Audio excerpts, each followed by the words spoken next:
Good morning, afternoon, evening, everyone. Welcome to the Tabletop Shenanigans. Today I have with me, as always, my lovely co-host. It's the Laughing God's favorite little jester, Matthew. Hello, everybody.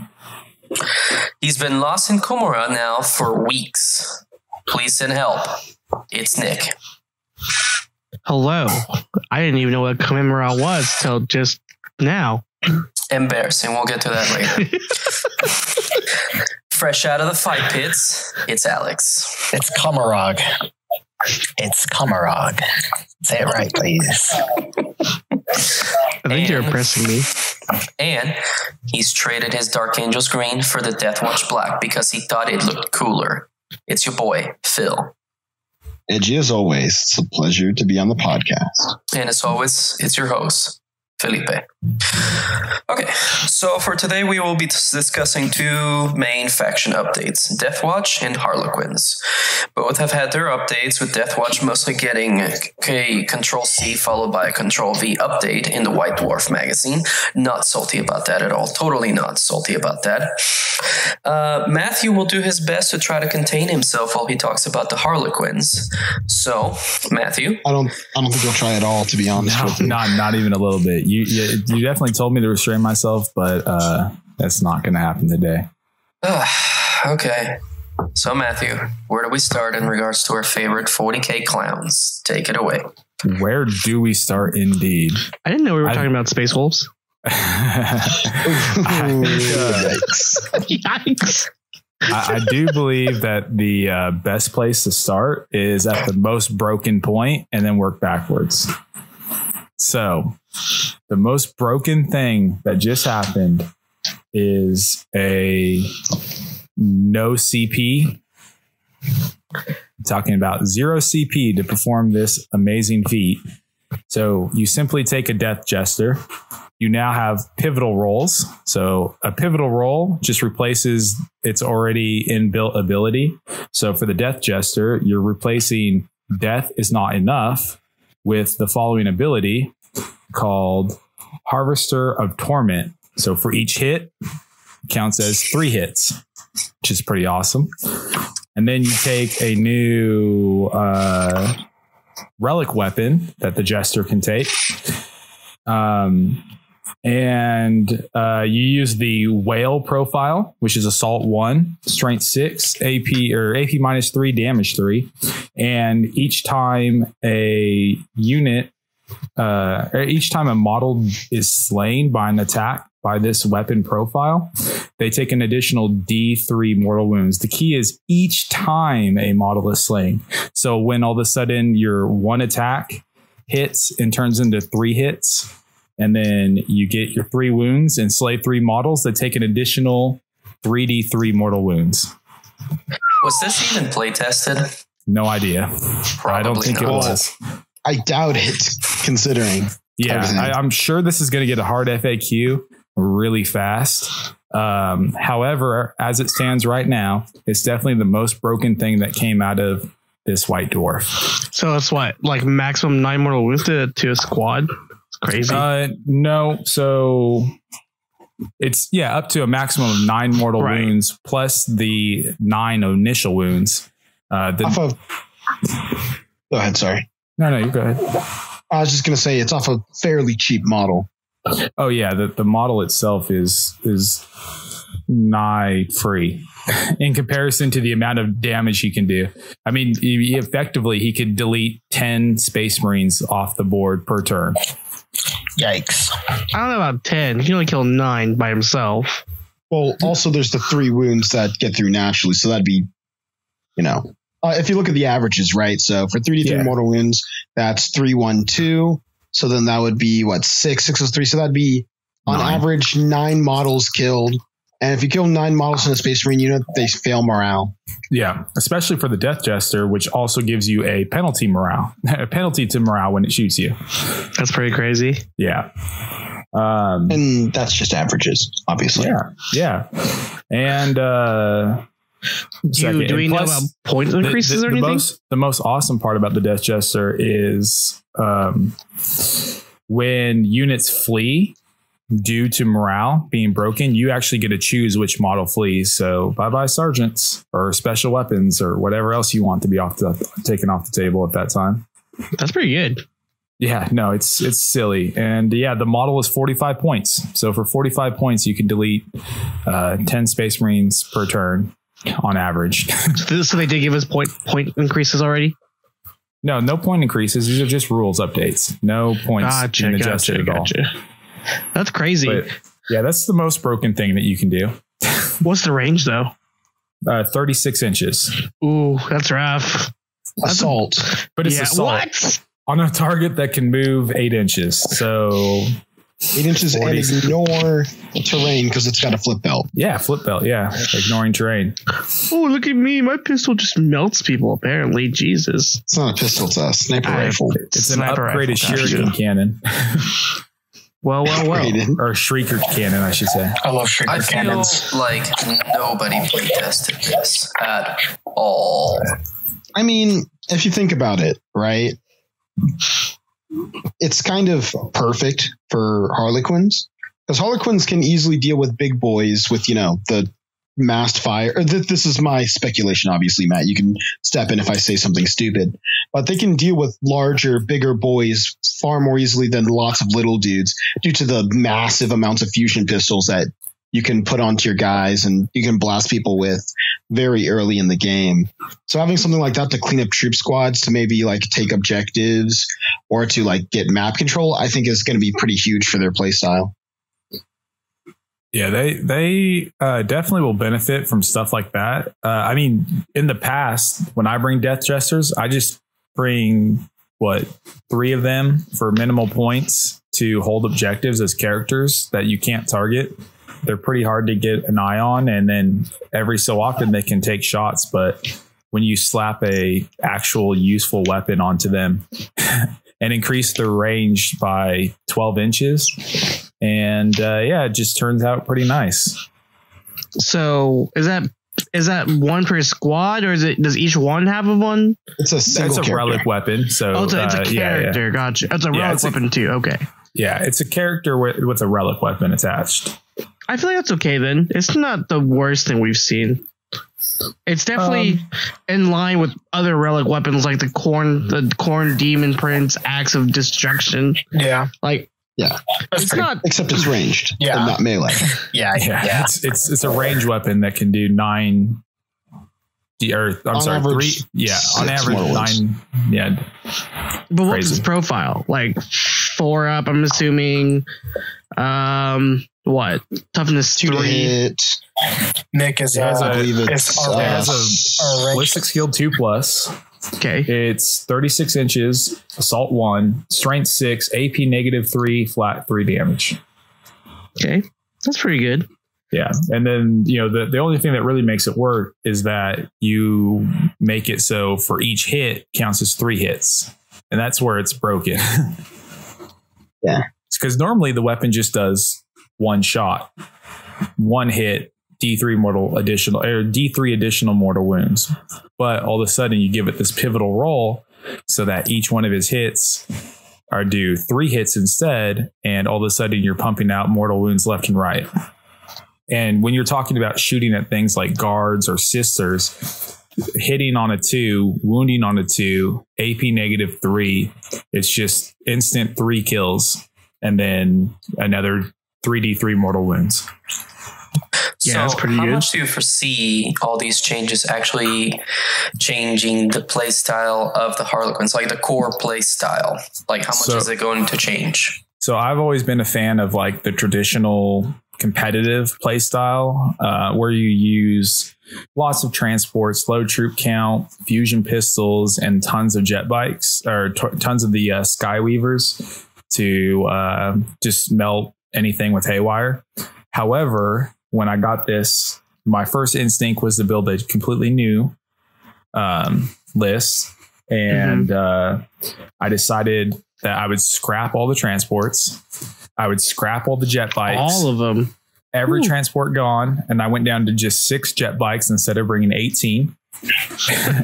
18. Yeah. And then I just went all troops. We're talking about 3 battalions, all troops. 3 battalions are very important because that gives me 18 command points. And I can use those 18 command points to not only give each of the characters a pivotal role, but they can keep their original ability. So instead of my troop masters giving up reroll all failed wounds, they're getting additional abilities like reroll failed charge rolls, or if they're already rerolling failed charge rolls, adding 1 to the charge roll instead. Or if this model attacks an enemy, they suffer 2 additional mortal wounds at the end of the attack sequence. What? And they keep their initial abilities for 1 CP. You can use it any number of times, but you can only give 1 pivotal roll per army. So you have to bring 3 characters to get 3 pivotal rolls for the troop master. Well, and also that's not just 18 command points; it's obviously 21 command points, which is leaves you a whole lot to use all over the course of the fight. No, that's 18. That's 3 18. battalions is 5, 5, 5, and 3. Oh, I'm stupid. For some reason, my brain was thinking battalions gave 6. No. Yeah, that'd be nice. I'm stupid. So effectively, the list that I have in mind, I'm bringing 3 troop masters, 3 shadow seers, 3 death jesters, and a solitaire. So all the character options I can, giving them all pivotal roles because I'd rather spend 1 CP up front to have something that lasts for the whole game than burn them on rerolls later. Just making all these characters so these characters were pretty good to begin. I mean, rerolling all failed wound rolls for an army that wants to get into your face and fight you with strength 3 weapons that are AP -1 damage D3. When you're only strength 4 or strength 3, you definitely need all the rerolls you can get, but you're getting the rerolls still plus these extra abilities, which are pretty insane. The one for the Shadow Seer, that's probably the most important one. There's actually 2 that are really important for the Shadow Seer. One just gives all your opponents within 6 inches -1 attack characteristic, which is pretty awesome. Eldari. Yeah.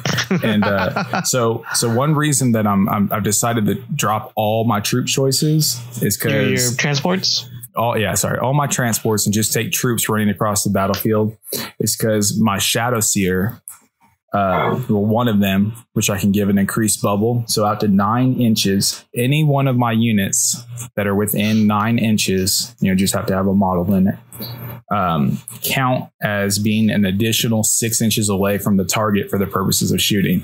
So all of a sudden your rapid fire range is at, 12, 15 inches for rapid fire. And if I can get my Harlequins to within 15 inches of you, there's going to be a lot of punching going on. So have any of the updates done anything to mitigate the biggest problem with the Harlequins, which is the fact that you can throw a pebble at them and kill about 2 of them? No. They are still just paper thin, basically. Yep. You're so blunt. No. Yep. There's nothing else there. Yeah, I'm just being honest with you. Now they did do some cool things. One of them is called the Curtain Falls, which is pretty nice. So when your opponent decides to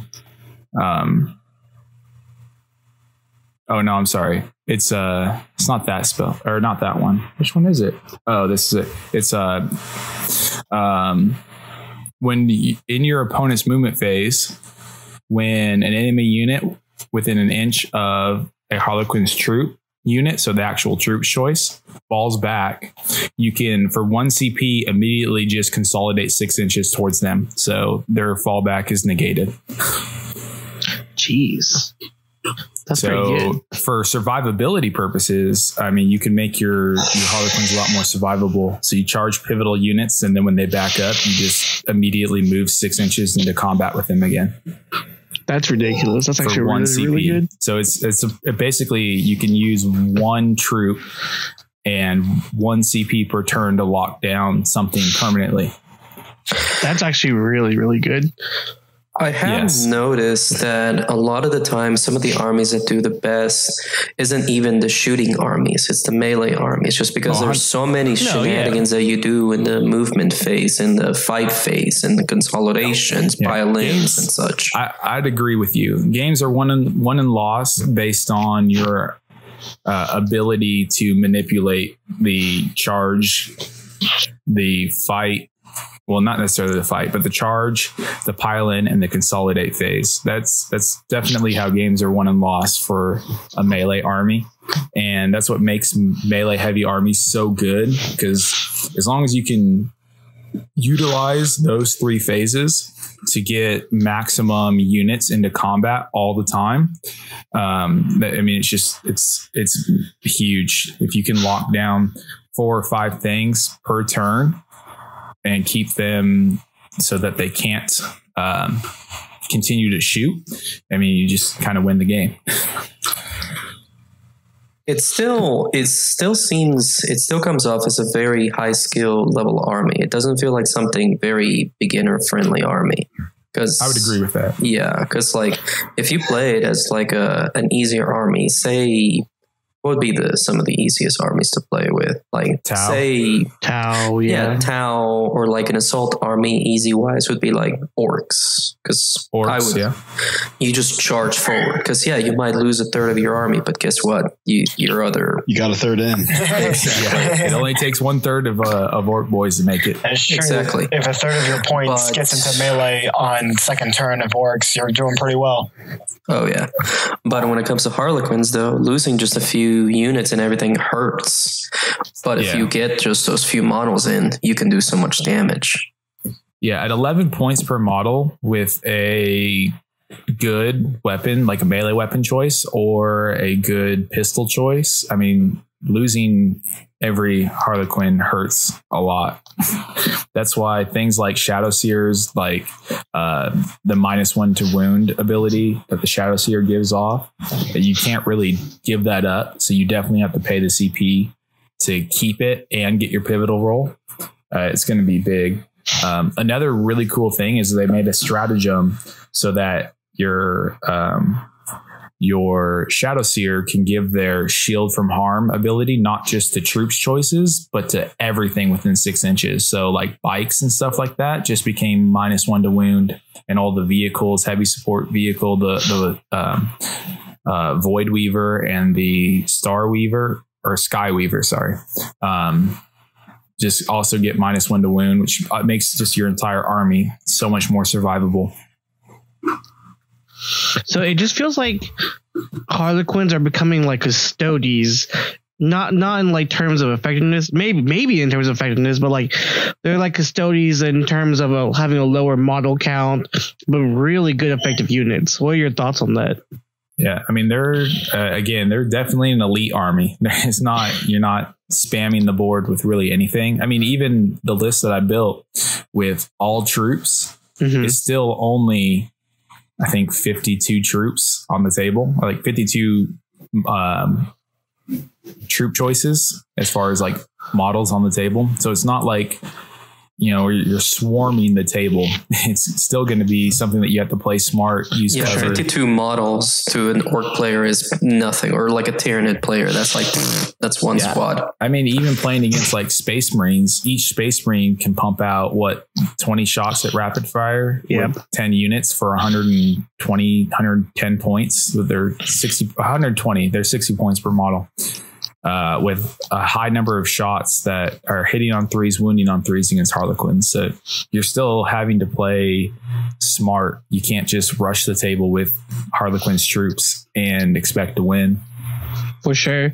I just worry because it seems like they still don't have the survivability that Custodes do. And even though Custodes have amazing survivability, they don't really do well in competitive because of the fact that they have such low model counts.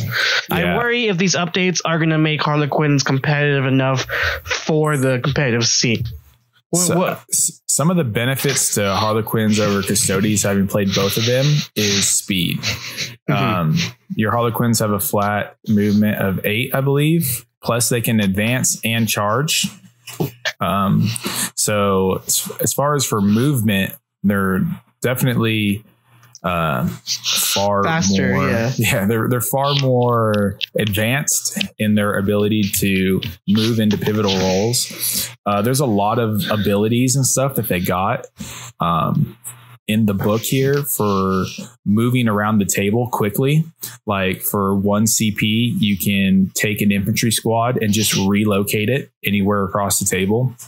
Pre-combat, post. It's as long as you're not within, at the end of a movement phase, as long as you're not within an inch of an enemy model. So at any point in time at the end of your movement phase, you can relocate a squad to hold an objective.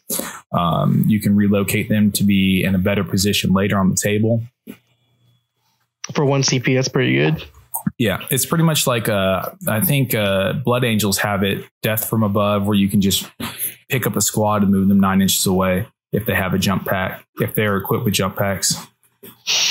Yeah, you just get to completely reposition a unit. Yeah, you can do that with any infantry choice, though. So you could be moving whole squads across the table, which is obviously really good, especially with webway strike and stuff. There's a lot of shenanigans that can be done. Did they get any other big updates, or was that really the only one? Do we know yet? They released the entire, they didn't release it. It was leaked, the entire book. They got 9 new stratagems, and then all those pivotal roles, and then a whole bunch of relics. That's pretty cool. I'm really glad to see that Harlequins get some love. Do you think, along with like Eldar and Dark Eldar, do you see any space for them in a mixed attachment? I think that they make the Ynnari playable. They're the most, because Ynnari is kind of centered around melee. Like the Ynnari's big thing right now, it's all attack, like what they get to attack first is what they do. Or if they already get to attack first and they get +1 to hit. So Ynnari's kind of centered around melee. And considering that Harlequins are the most melee of the Eldari, they definitely fit into that role very well.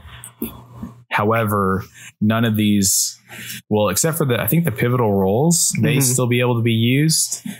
Really? I think they would be the one that you wouldn't be able to use. Kind of like the other ones specifically say that if you have to have a Harlequin's warlord in order to be using like the relics and stratagems and stuff like that. Simple fix. I guess until we get the book, we won't really know for sure, because I didn't happen to read anything that said that. It does very much feel like with some of the other updates that GW is trying to, I wouldn't say restrict, but discourage the use of soup by giving you, faction only abilities. Like the Sisters have their own thing, the Space Marine obviously have their doctrines, and so on and so forth. So I figured that they would try to encourage you some sort of way to try to avoid doing soup, because it feels like it's a little bit harder for them to like control and such. Right.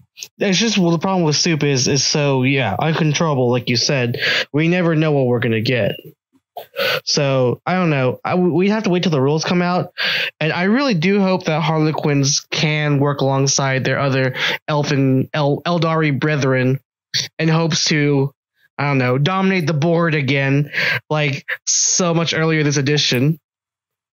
I don't know. I think I could do without never seeing a Harlequin across the table again. I'm very okay with it. So, Matt, considering everything that we've chatted about, is there anything that you feel, though, that the army is still missing? Anything that you think could have been added? I know that it's a pretty bare bones codex in general. Well, I will say, not too long ago, we had this same conversation, and I had mentioned that I felt like they could use more models, especially in the HQ role, because I only have 2 options. I have a Troop Master and a Shadow Seer. And then they did release that new character coming out. I'd like to see if it ends up being a additional HQ choice, because that'd be really awesome. if it does. If not, so be it. But yeah, it does. It would be nice to just have some more options. For sure. Like maybe a heavy support choice that isn't a vehicle, or a fast attack choice that isn't a jet bike. Just something else, Understandable. Because I only have one heavy support. I only have one transport. I only have one fast attack option. I basically only have one elite's choice because you can only bring one solitaire. So I can't bring multiple solitaires because it's solitaire. But the Death Jester is pretty much your only elite choice. And then you only have one troop choice. So, I mean, your army is still super restricted in your options. Now, within those, you have lots of choices of things you can bring, but the actual models themselves are very restricted. Did the Harlequins get their own codex? They had their own codex, yeah. Okay. I just think it's so crazy they release codexes that small. Like, I remember when the game first started, 8th edition first started, I remember Assassins being their own codex. And I thought that was insane. Because there's only literally 4 models in there. I don't think the Assassins actually got their own codex. They were when 8th edition first dropped, everything was in the appendixes. So they were wrapped into an appendix. They were in Imperium Index 2, if I remember correctly. Oh, Index, not Appendix. Sorry, yeah, Index. The Appendix, that's the thing you want to get rid of. I guess you also want to get rid of indexes, and so does GW, so I guess it's an apt name for it. Yeah. Should we get a quick F in chat for all of our good friends and legends like Captain on Bike? All of our index boys. Or, Librarian on Bike, or anything on bike. Or any of the fun, cool orc stuff we wanted. Yeah. Anything fun that you could run in orcs. That's actually a little tiny tangent that I'm very curious about before we get into our next topic. What was the deal with on bike? Like, Space Wolves still have the ability to be able to put a lot of things on a Thunderwolf, but God forbid you put, or Emperor forbid that you put anything on a bike.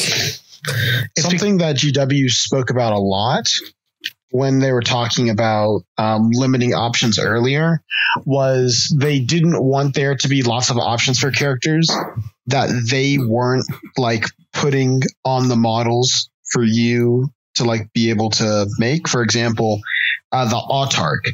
They took away a lot of the options on the Autarch because the Autarchs that had been released by GW that was in plastic or in resin or whatever only had so many options with it. And the idea, or at least they said the idea, was that they didn't want to confuse newer players because a lot of 8th edition's point was to make the game easier for newer players to get into. They didn't want to confuse them by having these, 10 different options that weren't a part of the model and that they would have to go and buy other kits for to kit bash onto it, when something like a concept like kit bashing is not something they've been introduced to because it's not something that they really write down in the codexes or whatever. It's something that they write down in White Dwarf, or they talk about on Warhammer Community. So that was a big reason for stuff like that. And as it just so happens, I don't think, Christian, I know they haven't released a character that is chapter master or captain or company master or whatever on bike. They just don't exist. There's no Kosero Khan riding a bike. There's no captain riding a bike. There's no one riding a bike. Well, I hate to correct you, but there is one for the White Scars, I believe. I think it's a Khan on a bike. That's the only one. I don't think it's a Khan on a bike. I think it's captain on bike, or White Scars captain on bike. Because I actually remember seeing it at Stormbrews. Before it goes down. Can we get a F in chat? Is it White Scars? Let's say Commander on bike. Yeah, something like that. Commander on bike. Okay. One existed. There was one. It was the White Scars Commander on bike. I'm pretty sure that was just a conversion kit, unless I'm crazy. It was literally a bike, the regular bike, and then they had a resin kit, and it was a captain. And it was crazy. It was a good model. I loved it. I should have bought it. White Scars are cool. White Scars will always be cool. Yeah, but I think White Scars is the only one that actually released the character. And then Dark Angel. I thought Dark Angels had characters on bikes. No. Well, they do. But the thing is, they don't have someone called Captain on bike. They have Ravenwing Champion, Ravenwing Apothecary, Ravenwing Ancient, and Samael riding Corvex.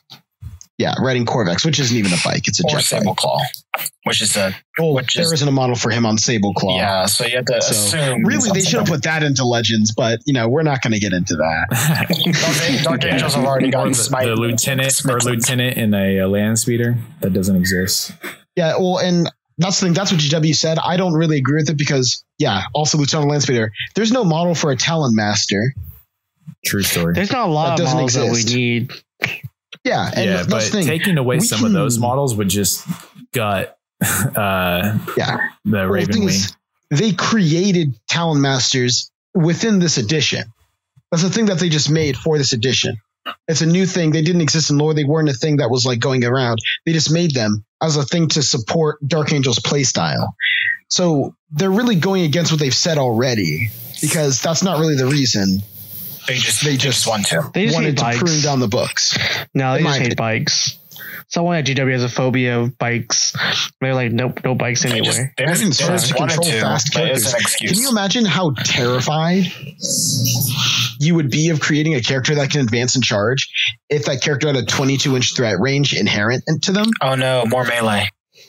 I mean, again, here's the thing: Smash Captains were a problem.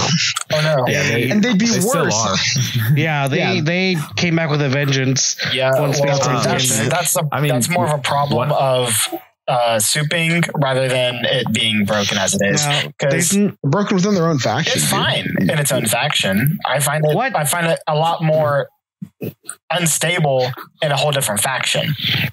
Are you talking about Smash Captains still? Or? Yes. Yeah. Specifically. No, everyone can get Smash Captains. Yeah, that's what I'm saying. So, that's what I was saying. Like, it's still fine if it was like, oh, the whole game wasn't meant to be a soup. If like, oh yeah, I'm playing Blood Angel Smash Captains, fine. If I'm playing Black Templar Smash Captains, fine. If I'm playing Guard, hey, Smash Captains. It's like, to me, that's just like, okay. Yeah. But imagine if those Smash Captains had bikes. An average of more inches of movement. It does. The thing though is that the fly keyword gives you so many advantages. That's what makes them so much more dangerous to me than a bike. It's the same thing with the cavalry. The cavalry keyword has some problems with it. Same with the bike keyword. You can't go through ruins. Certain vehicle or certain obstacles stop you. But the fly keyword just basically flips a middle finger to all of that and just says, it's like, nope, I'm just going to literally smash into your face and hit you with a hammer. Yes, but also this model has an additional toughness and an additional wound. Oh yeah, I forgot about the toughness. So it's more survivability, and you're giving up a keyword which sometimes will be broken and sometimes it won't be relevant. And also, you're getting an average of like 2. You're getting 2 more movement if you're just moving normally, or you're getting about 3 more movement kind of ish on average when you advance. I don't really feel like it's that much of a problem regardless. I just think the whole thing with GW taking all the Legends thing was kind of a garbage way of fixing quote unquote the problem. I don't even honestly sure, bikes weren't used as much, but that I don't really think that's a whole point to, take them out completely. Oh, that's the thing. It's harder to balance when there's more options. Yeah. And balance what? When no one was using them. The game. Yeah, I'm saying but no one was using them. But that's the thing. You're like, oh, no one's using them. So this melee relic should be fine. Turns out Blood Angels bike captains with the axe of Shalmalah or whatever are the most broken thing right now. And now we either have to nerf bikes, nerf captains, nerf this relic, or do something when they could just prune it down. Like, obviously, I don't agree with it. I think there should be more options. but they just wanted to prune it because it makes their job easier. And we already know they have a massive amount of trouble on their balance team. Yeah, they So yeah, they created Harlequins. That's a terrible idea. Nah. They made Iron Hands what it is today, and that's their fault. And they also Somebody created was what Iron Hands was a playtesting month that. ago. yeah, like it literally took them like 6 months to finally put them down. But they put them down. They didn't fix it. They just put them down. That's not how you balance things. Yeah, well, they didn't put down Iron Hands. They put down Space Marines. Yeah, well, yeah, it's like as a whole. Good fix. Nice. Okay. It put down tactical. Please let's not talk about this subject again. We're talking about Harlequins I know, today. but they put down Devastator. I'm going to go to the Dark Angels, man. I'm going to do They put on it. Please. Devastator and tactical doctrines, not assault doctrines. But that's it. I honestly think that it was okay to make Legends, because the thing about Legends is it's stuff that people didn't use already. And I understand that the fact that people don't use them means that they should be allowed to use them. But imagine having to deal with 1,000 different things when making a new codex or new rules or something versus 100. Right now that they don't have to worry about this or like Philip said earlier, they can make new relics or new toys or new things for us to use.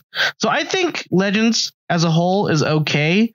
I don't quite agree with all of their choices because we still have bikes, right? They're just non-Space Marines anymore, but we definitely still have bikes.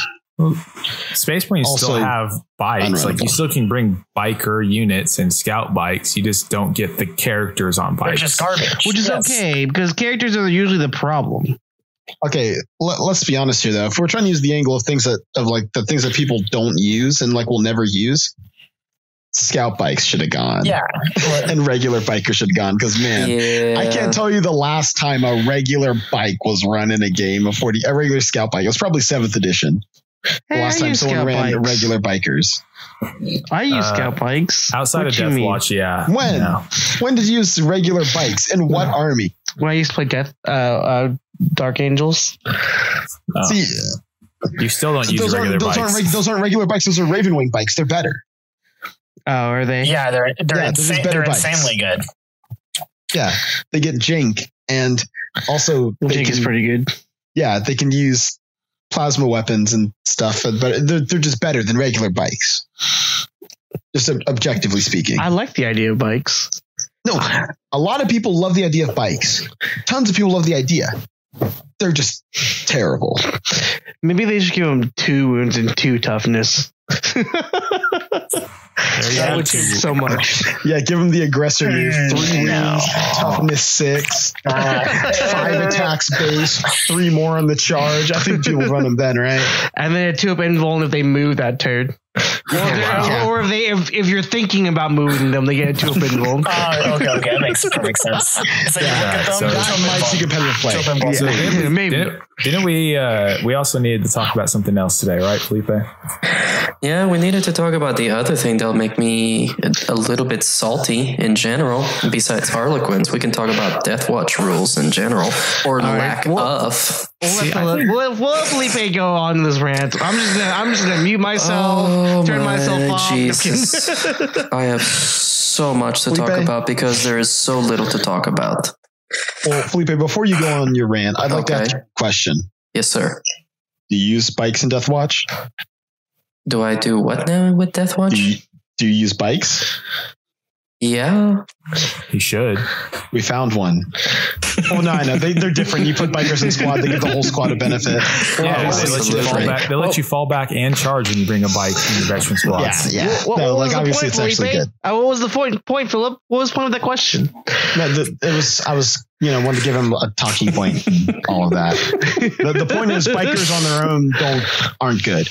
You run a single biker to give other people benefits. Oh, I literally only own 3 bikes in my entire Death Watch army. You only need 3. That's all you basically need. Sometimes I run them by themselves. for fun, and that's really about it. For fun. For fun. Yikes. What a cursed phrase. I know, That's a choice. I know, right? Okay, so Deathwatch rules. What is there to talk about? Basically, we got the most bare bones version of the Space Marine Codex. We got Angels of Death, that comes with the Shock Assault, the combat doctrines, that they should know no fear.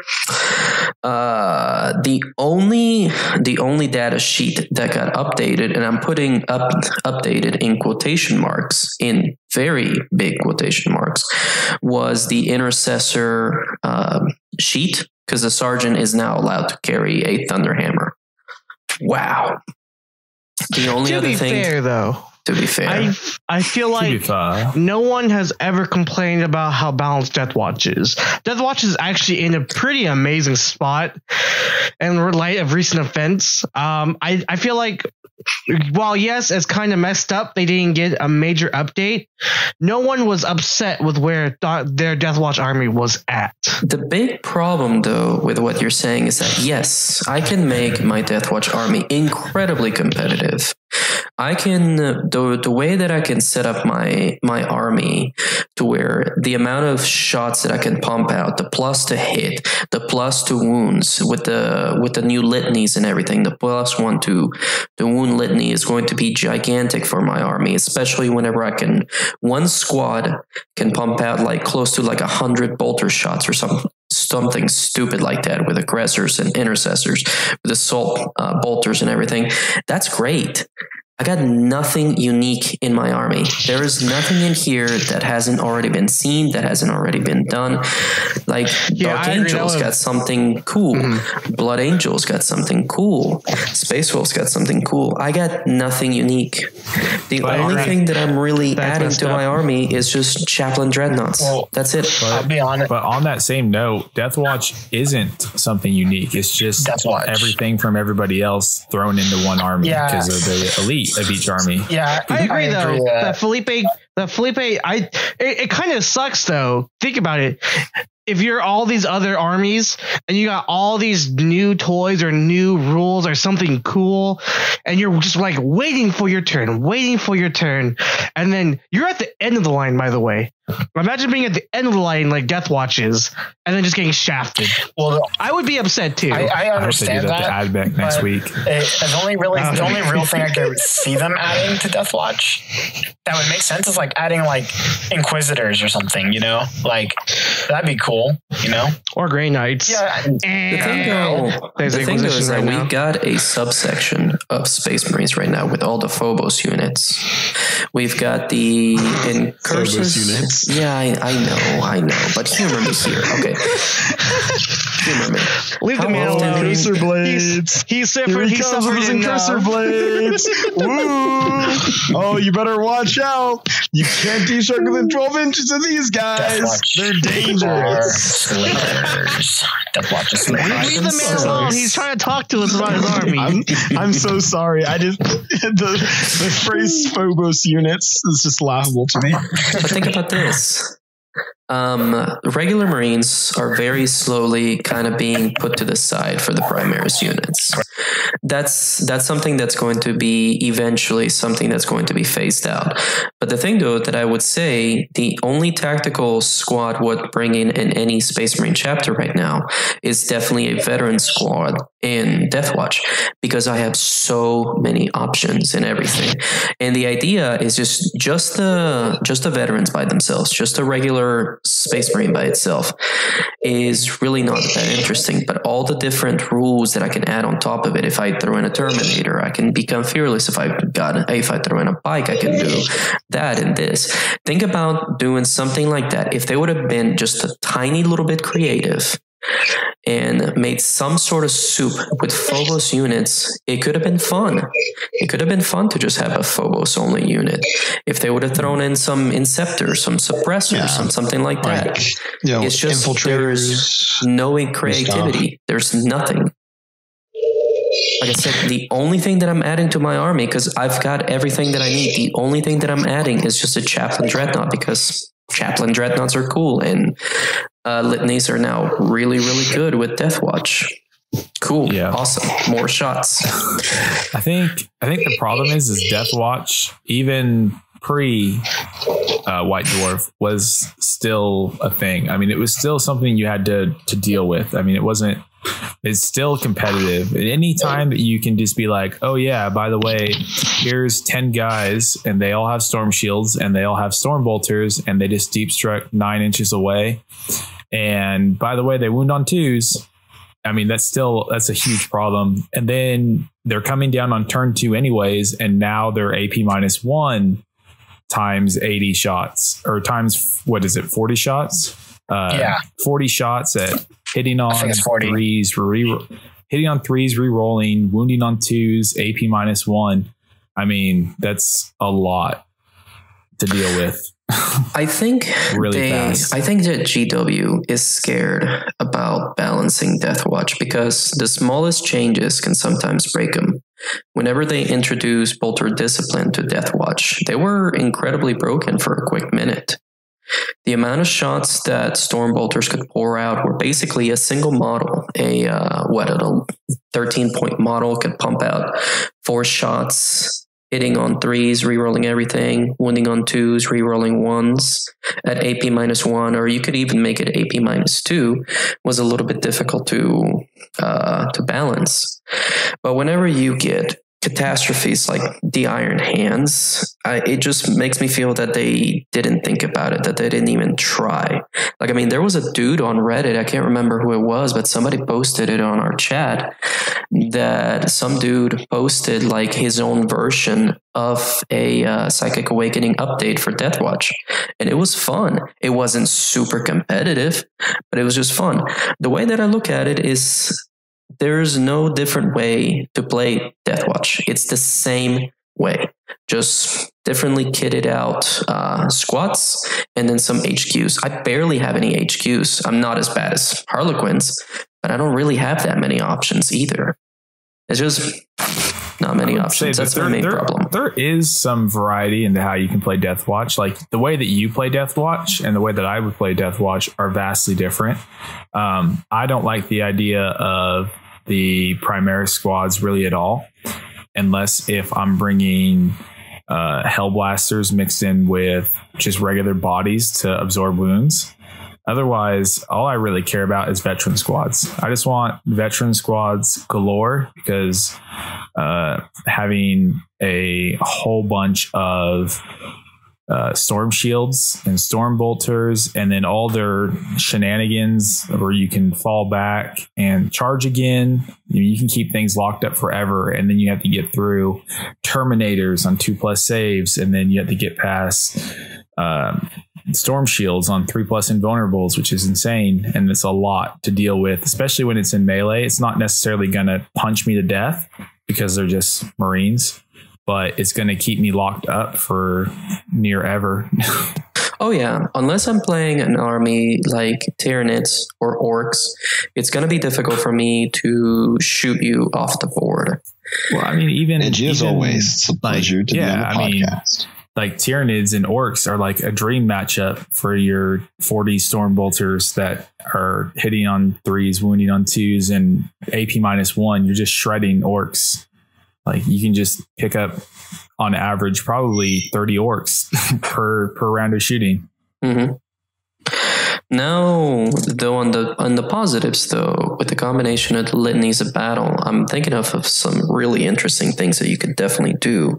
That +1 to wound and that +1 to hit is going to be incredibly useful. There's also, oh gosh, what's the other one? Can you give that litany to a what's a Leviathan Dreadnought? Or litany, or are you talking about a stratagem? Which one are you talking about? The litany that gives you +1 to wound. Can you give that to a Leviathan? Hang on, I've got it right over here. If the litany is inspiring, select one friendly Death Watch unit within 6. Yes. So yeah, you can absolutely give that to anything. So then you have a Leviathan, and right behind the Leviathan is your Chaplain Dreadnought, and your Leviathan's always going to be pretty much wounding on 2s against everything. Oh yeah, like I've done the math, and crazy. I can I can absolutely tear through some stuff. I can have just regular squads wounding knights on 4s and doing all sorts of crazy shenanigans. And now I have 2 ways of actually giving both of my, or 2 different squads +1 to wound.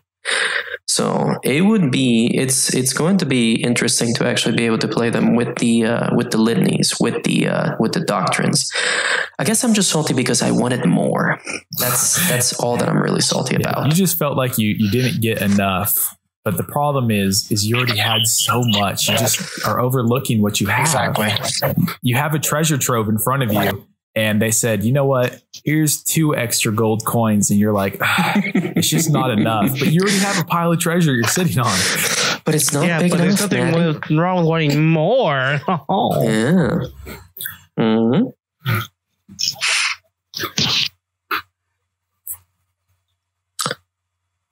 Okay. Oh my goodness. Here we go. Here we go. All right. Well, I doubt it, considering everything. By the way, in a week. Well, you know what you can do is that you can take a can of no. I'll tell you how you can fix all your problems. You're gonna need 2 things. Okay, a can of Chaos Black and then Lead Belcher. That's all you're gonna need. Because you're just going to paint all those Dark Angels black, and then you're going to paint one of their arms silver, and bam. Go ahead, sorry. It's all fixed. I was just going to say it's off a fairly cheap model. Just trust me. That's all you need to do to fix it. What army is this? Gray Hands? I don't get it. Something like that. I don't get it. I'm confused. Dark Watch. Racist. One thing though that did actually, I'm just very confused about, is that they didn't update any character sheets. The Chapter Master equivalent, the Watchmaster, doesn't have the new reroll wording. It's still just failed rerolls. So unlike a Chapter Master like Marnius Calga, the big fisty blue dude. I'm sorry, Maddie. I'm sorry. I can't reroll everything, and that's not cool, man. That's not cool.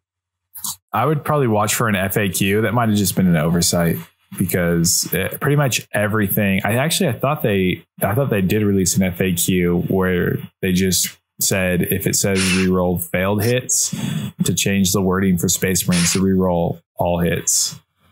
I gotcha. But I may be completely 100% wrong on that, and we just have to look for an FAQ, because they'll always be there. I'm expecting the Nerf bat to hit my clowns pretty quickly, so I'm gonna be looking forward to getting on that and the enjoyment train of that and use it up quick. That should be fun. That should absolutely be fun. It will be interesting though to see the kind of shenanigans that I could do with. I'll definitely be fielding more intercessors than I was. It used to be kind of like a 50-50 between intercessors and veterans, but now with Bolt Storm, Rapid Fire, Target Sighted, all those intercessor specific stratagems. It's going to be interesting. It would be fun to just field an entire blob of just intercessors with the Stalker Bolter rifles, and just like be able to just like melt through certain specific things. When those +1s to hits, +1s to wound will be very fun. Did the intercessors get the special ammunition? So that's where, yes, the intercessors absolutely get it. The only ones that really don't get it is going to be aggressors, inceptors, and there's a few other things here and there, but those are the big ones. Okay. I was just curious. It matters, but in intercessors, it's pretty good. Because if they get all those special ammunitions, that's what really matters. I mean, obviously, like, if aggressors got the plus always 2 up wounding, then it'd be ridiculous. Yeah, if aggressors started doing +2 to wounds, I would lose the game. I would just leave. Immediately. I would lose the game. I would immediately lose the game. Finish building my second Yavara and never play anything but 3 Yavaras. For the rest of my life. You know what Yavaras don't care about? Aggressors. Yavaras don't care about anything. Yeah, but you know what doesn't have the vehicle keyword? Yavaras. Or suits in general. I don't think you'll try at all. To be honest, you're not wrong with you. there, but my flamer beats your bolter. Oh yeah, I know that Yavara. I mean, it will be nice to also be able to, because the thing though is that I don't need transfers for Deathwatch. The ability to base will be able to just deep strike 3 units and just drop them wherever I want to. It's going to be nasty. Be able to just deep strike a squad of intercessors and aggressors with an Inceptor just for the fly keyword somewhere. And on turn 2, get that AP -1 on all those bolt weapons. So all those aggressor shots, all those intercessor shots, and especially running the intercessors as assault. So that's 3 additional shots per dude. That's going to be so many shots at AP -1. That's going to be nasty. Yep. It's too bad you didn't get other abilities. Shut up. Just kidding. I'm just kidding. Do we know when we're supposed to get this book? I know May 23rd is Didn't Dark Angels already get their book? No, we're not talking about. Or I'm sorry. Deathwatch, didn't they already get their copy of? Apparently not. It's just 4 pages. It's just 4 pages in the White Dwarf, in the newest White Dwarf. Didn't that White Dwarf already come out though? Yes, I'm actually looking at it right now as I'm talking to you fools. Yeah, so that one, the one for Harlequins doesn't come out until the end of June, I think. It's like way away. Mm-hmm. Nick Boy, are you excited about your next book? Oh man, I don't. Yeah, I'm excited. I am so excited for it that it's ridiculous. I am really excited to get 3 of those planes. That's probably the first purchase I'm going to make. I know. Everyone likes to poop on the planes, but I genuinely like the way they look. Don't poop on me. Let me enjoy my army. But I like the way they look. I doubt it. I like the way all the new models look. Everything. I even have finally stripped my AdMech just to repaint them. And I really hope to see. I'm really planning on creating some really fun lists with my AdMech with those new models in mind, because they just look so amazing to me. I'm excited. So even if they're terrible.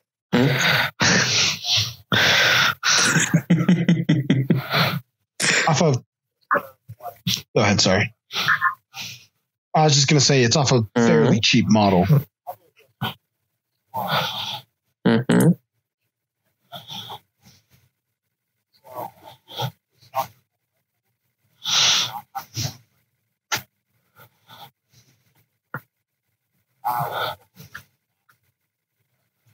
I think. Also, there's the 3 that wounds only that works get through naturally, so that'd be weapons. I'm not 100% sure. If you look at the averages, right? So for 3d3 mortal wounds, that's 312. So then that would be 603. So that'd be I see what you're saying. On average, 9 models killed. And if you kill 9 models in a Space Marine unit, they fail morale.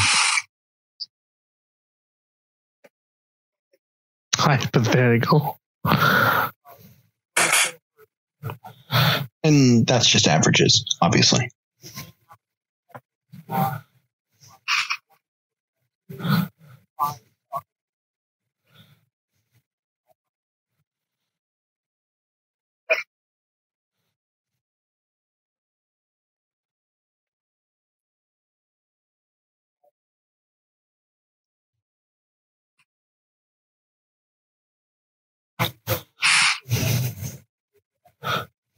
Yeah. The only problem, though, is that I would love to field more Hellblasters, but the problem, though, is that at the possibility of killing yourself just for doing the 2 damage, they just are not really worth it for the points. I have just better ways of doing that much damage. They're okay in Deathwatch, but I don't like fielding them in general. They're kind of big point sinks. Very good in Deathwatch, especially when you can put a meat shield of intercessors in front of them. But I would rather just pump out more shots. It's still, at the end of the day, it's a lot of AP. It's AP -4 in certain phases and everything, but it's just 1 damage. Awesome. I took 1 wound off of your tank, and then maybe if I get like a couple more Hellblasters right next to it, maybe I might be able to take up to what would be 2, 4, 6, 8, 10 wounds. So possibly taking off 10 wounds off of something, but it's just not really worth it in my opinion. I have better ways to stripping off more wounds off of a vehicle.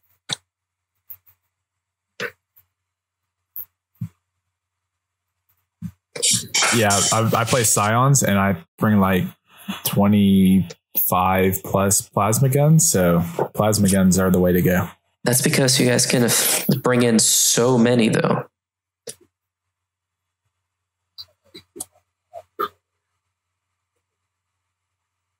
Yeah. It'd be interesting. I mean, that's the kind of fun thing about Deathwatch, being able to like mix and match all the different units and everything.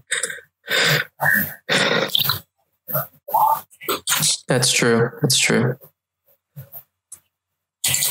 Now I'll tell you what's funny. Hey, Nick, you want to talk about the AdMech some more?